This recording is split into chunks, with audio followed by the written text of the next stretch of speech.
നമ്മൾ വീട്ടിൽ ഗരം മസാല പൊടിക്കുമ്പം 2, 3 കാര്യങ്ങൾ എക്സ്ട്രാ ചേർക്കണമെന്നുണ്ടെങ്കിൽ ആ ഒരു മസാലപ്പൊടിയുടെ ടേസ്റ്റ് വേറെ ലെവലാണ് കേട്ടോ. പുതിയൊരു വീഡിയോയിലേക്ക് എല്ലാ കൂട്ടുകാർക്കും സ്വാഗതം. ഇന്ന് നമ്മൾ നല്ലൊരു ഹോം മെയ്ഡ് ഗരം മസാലപ്പൊടിയാണ് അപ്ലോഡ് ചെയ്യാൻ പോകുന്നത്. വീഡിയോ സ്കിപ്പ് ചെയ്യാതെ ഫുള്ള് കാണണേ. ഇഷ്ടപ്പെട്ട ചാനലൊന്ന് സബ്സ്ക്രൈബ് ചെയ്ത് സപ്പോർട്ടോടെ ചെയ്യണം. അപ്പോൾ താമസിക്കുന്നില്ല, നമുക്ക് നേരെ വീഡിയോയിലേക്ക് തന്നെ പോവാം. അപ്പോൾ ഇത് ഡ്രൈ ആയിട്ടുള്ളൊരു പ്ലേറ്റ് എടുത്തിട്ടുണ്ട്. അതിലേക്ക് ഇതേപോലൊരു ഗരം മസാല ബോട്ടിൽ ഫുള്ള് നമ്മളതിലേക്ക് ഇട്ട് കൊടുക്കുകയാണ്. നമ്മളെപ്പോഴും നമ്മുടെ വീട്ടിലെ ആവശ്യങ്ങൾക്ക് വേണ്ടി വാങ്ങിക്കുമ്പം ഇതേപോലെ ഇങ്ങനെ മസാലക്കൂട്ട് വാങ്ങിക്കാൻ കിട്ടും. അത് തന്നെയാണ് വാങ്ങിക്കുന്നത്. അപ്പം ഒരുപാട് ബൾക്കായിട്ടൊക്കെ നമുക്ക് എന്തെങ്കിലും പാർട്ടിയോ ഫംഗ്ഷനോ വീട്ടിലെന്തെങ്കിലും വിരുന്നോ ഒക്കെ ഉണ്ടെങ്കിൽ നമുക്ക് പ്രത്യേകമൊക്കെ വാങ്ങിക്കാം. ഏലക്കയും ഗ്രാമ്പുവും പട്ടയും തക്കോലും എല്ലാം നമ്മൾ പ്രത്യേകം വാങ്ങിക്കാമേ, തൂക്കി വാങ്ങിക്കാം. പക്ഷെ അല്ലാതെ ഒരു ചെറിയൊരു കുടുംബത്തിന് നമുക്ക് ഇതേപോലൊരു ബോട്ടിൽ അല്ലെങ്കിൽ കവറിൽ കെട്ടി വെച്ചേക്കും അങ്ങനെയൊക്കെ തന്നെയാണ് കേട്ടോ വാങ്ങിക്കുന്നത്. മിക്കവാറും എല്ലാവരുടെയും വീട്ടിൽ ഇതുപോലെ ആയിരിക്കാനാണ് സാധ്യത. അപ്പം ഇതിനകത്ത് തന്നെ പട്ടയുണ്ട്, ഗ്രാമ്പുണ്ട്, ഏലക്കയുണ്ട്, തക്കോലമുണ്ട്, ബേ ലീഫുണ്ട്, പെരിഞ്ജീരകമുണ്ട്, കസ്കസുണ്ട്, ഇതെല്ലാം ഉണ്ട്. പക്ഷെ അതൊക്കെ കുറച്ചായിട്ടായിരിക്കും ചേർത്തേക്കുന്നത്. ആ ഒരു മസാലയ്ക്ക് നല്ലൊരു ഫ്ലേവർ ഇത്രയും തന്നെ ആകുമ്പോൾ ചിലപ്പോൾ കിട്ടാൻ കുറച്ച് സാധ്യത കുറവാണേ. ഇതിലിട്ടേക്കുന്നത് സാധാരണ പട്ടയാണ്. റോൾ പട്ടയ്ക്കാണ് ടേസ്റ്റും ഗുണവും കൂടുതൽ. അപ്പോൾ ഇത് ഞാനിവിടെ എക്സ്ട്രാ ചേർക്കാൻ പോകുന്നത് പറയുന്നത് ഗ്രാമ്പു ആണ്. അതൊരു 3 എണ്ണമൊക്കെ എടുത്തിട്ടുണ്ട്. അതുപോലെ തന്നെ ഒരു 4 ഏലക്കയൊക്കെ എടുത്തിട്ടുണ്ട്. ഇനി നമ്മളിതിലേക്ക് ചേർത്ത് കൊടുക്കുന്നത് പെരിഞ്ജീരകമാണ്. അതിപ്പം ഏകദേശം ഒരു 3 ടീസ്പൂണോളം ചേർത്ത് കൊടുത്തിട്ടുണ്ട്. ഈ ഒരു സ്പൂണിൻ്റെ 3 സ്പൂണ് ചേർത്ത് കൊടുത്തിട്ടുണ്ട്. പിന്നെ അതുപോലെ തന്നെ ഏറ്റവും ടേസ്റ്റ് കിട്ടുന്ന ഒരു ഐറ്റം എന്ന് പറയുന്നത് ഉലുവയാണ് കേട്ടോ. അത് ഒരുപാട് ചേർക്കരുത്. ഒരു 5-6 മണിയൊക്കെ ചേർത്ത് കൊടുത്താൽ മതി. ഒത്തിരി ആയിപ്പോവാതിരിക്കാൻ ശ്രദ്ധിക്കണേ. അതുപോലെ തന്നെ കുരുമുളക് മുഴുവനേ ഉള്ളത് ഒരു 5-6 മണി ചേർത്ത് കൊടുക്കണം. പിന്നെ കുറച്ച് ജാതിപത്രി ഉണ്ടല്ലോ, അതും കൂടി ഇട്ട് കൊടുക്കാം. അതൊന്നും തന്നെ ഒത്തിരി അങ്ങ് ആയി പോകരുത്. അതിൻ്റെയൊക്കെ ഒരു വല്ലാത്ത കുത്തൽ വരും. അതുകൊണ്ടാണ് സാധാരണ പണ്ട് നമ്മൾ വാങ്ങിക്കുമ്പം ഈ ഒരു മസാലക്കൂട്ടിനകത്ത് കുരുമുളകൊക്കെ ഇട്ട് തരുമായിരുന്നു. പക്ഷേ ഇപ്പോൾ കുരുമുളകിനൊക്കെ വില കൂടുതലായതുകൊണ്ടായിരിക്കും ഇതിനകത്ത് ചേർക്കാത്തത്. അതുപോലെ ഒരുപാട് കുരുമുളക് ഇതിൽ ചേർക്കേണ്ട ആവശ്യമില്ല. കാരണം എന്ന് വെച്ചാൽ നമ്മൾ സ്പെഷ്യലായിട്ട് വേറെ കുരുമുളക് പൊടിച്ച് വെച്ചേക്കുന്നത് തന്നെ ചിക്കൻ കറിയും അല്ലെങ്കിൽ നോൺ വെജ് എന്തെങ്കിലുമൊക്കെ ഉണ്ടാക്കുമ്പം ചേർക്കുന്നത്. ഇനി ഞാൻ ഇതിനകത്ത് കിടക്കുന്ന ആ ഒരു ബേ ലീഫ് ഉണ്ടല്ലോ, അത് മൊത്തവും ചേർക്കത്തില്ല. അത് ഞാൻ മാറ്റിയിട്ട് ഒരെണ്ണം അങ്ങനെ ചേർക്കത്തുള്ളേ.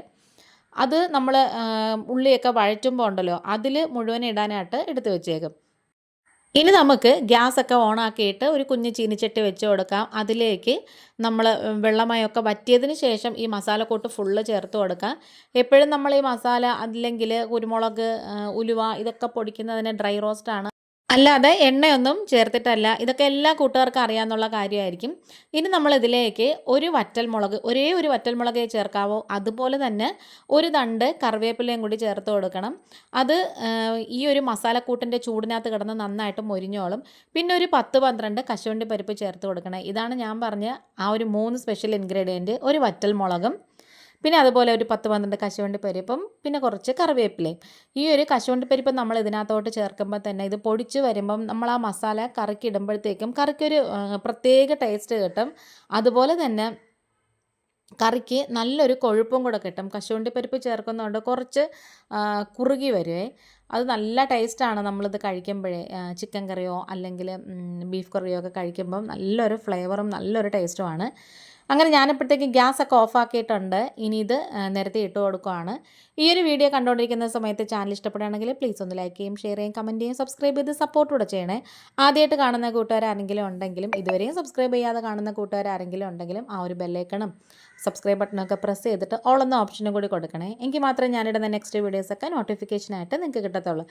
നന്നായിട്ട് തണുത്തതിന് ശേഷം മാത്രമേ നമ്മളിത് പൊടിച്ചെടുക്കാവൂ. അതുപോലെ തന്നെ നമ്മൾ പൊടിക്കാനെടുക്കുന്ന മിക്സിയുടെ ജാറുണ്ടല്ലോ, ഒട്ടും തന്നെ വെള്ളമയം കാണാൻ പാടില്ല. വെയിലുണ്ടെങ്കിൽ വെയിലത്ത് വെച്ച് ഉണക്കിയെടുക്കണം. പിന്നെ ഇപ്പം മഴക്കാലമൊക്കെ ആയതുകൊണ്ട് നല്ലോണം തന്നെ ടിഷ്യൂ വെച്ച് തുടച്ചെടുക്കണം. അല്ലെങ്കിൽ വൃത്തിയുള്ളൊരു കോട്ടൺ തുണി വെച്ച് തുടച്ചെടുക്കണേ. ഇത് ഫുള്ള് ഇതിനകത്തോട്ട് ഇടാൻ പറ്റുന്നില്ല, കാരണം കുഞ്ഞ് ജാറാണ്. അതുകൊണ്ട് ഞാൻ ആദ്യം ഒരു ബാച്ച് ഇട്ട് അതൊന്ന് പൊടിച്ചതിന് ശേഷമാണ് അടുത്തൊരു ബാച്ചും കൂടി ഇട്ട് കൊടുക്കുന്നത്. കാരണം എന്ന് വെച്ചാൽ നമ്മൾ ആദ്യമേ ഫുള്ള് ഇടുകയാണെന്നുണ്ടെങ്കിൽ ചിലപ്പോൾ ആ പട്ടയൊക്കെ കയറി ഭയങ്കരമായിട്ട് ബ്ലേഡൊക്കെ പൊടിഞ്ഞു പോവും, ബ്ലേഡ് പൊട്ടിപ്പോവും. എനിക്ക് അങ്ങനെ പണ്ടൊരു അനുഭവം ഉണ്ടായിട്ടുള്ളതാണ്. ഇനി ഇത് നന്നായിട്ടൊന്ന് പൊടിച്ചെടുത്താൽ മതി. ഇനി തണുത്തതിന് ശേഷം മാത്രമേ നമ്മൾ ഏതൊരു കുപ്പിയിൽ അല്ലെങ്കിൽ ഡപ്പിയിൽ ഒരു പാത്രത്തിലൊക്കെ ഇട്ട് വെക്കുന്നതെന്ന് വെച്ചാൽ അതിനകത്തോട്ട് ഇട്ട് വെക്കാവേ. അങ്ങനത്തെ ഞാൻ ഇതിലാണ് ഇട്ട് വെക്കുന്നത്. ഇത് ഒരു സെറ്റായിട്ട് ഞാൻ ഫ്ലിപ്കാർട്ടിൽ നിന്ന് വാങ്ങിയതാണ് കേട്ടോ. നല്ല യൂസ്ഫുൾ ആയിട്ടുള്ളൊരു ഐറ്റമാണ്. ഞാനിപ്പം മഞ്ഞൾപ്പൊടി, ഉലുവാപ്പൊടി, കുരുമുളക് പൊടി, മസാലപ്പൊടി എല്ലാം തന്നെ ഇതുപോലത്തെ ഒരു ബോട്ടിലാണ് കേട്ടോ ഇട്ട് വെച്ചേക്കുന്നത്. അപ്പോൾ ഈ ഒരു വീഡിയോ കണ്ടിട്ട് ഇഷ്ടപ്പെട്ട സബ്സ്ക്രൈബ് ചെയ്യണം. ഇതുപോലെ ട്രൈ ചെയ്ത് നോക്കണം. വീഡിയോ വൈൻഡപ്പ് ചെയ്യാറായി. ഇന്നിപ്പോൾ ഇത്രയേ ഉള്ളൂ. വീണ്ടും വരാം വേറൊരു വീഡിയോ ആയിട്ട്. Thanks for watching.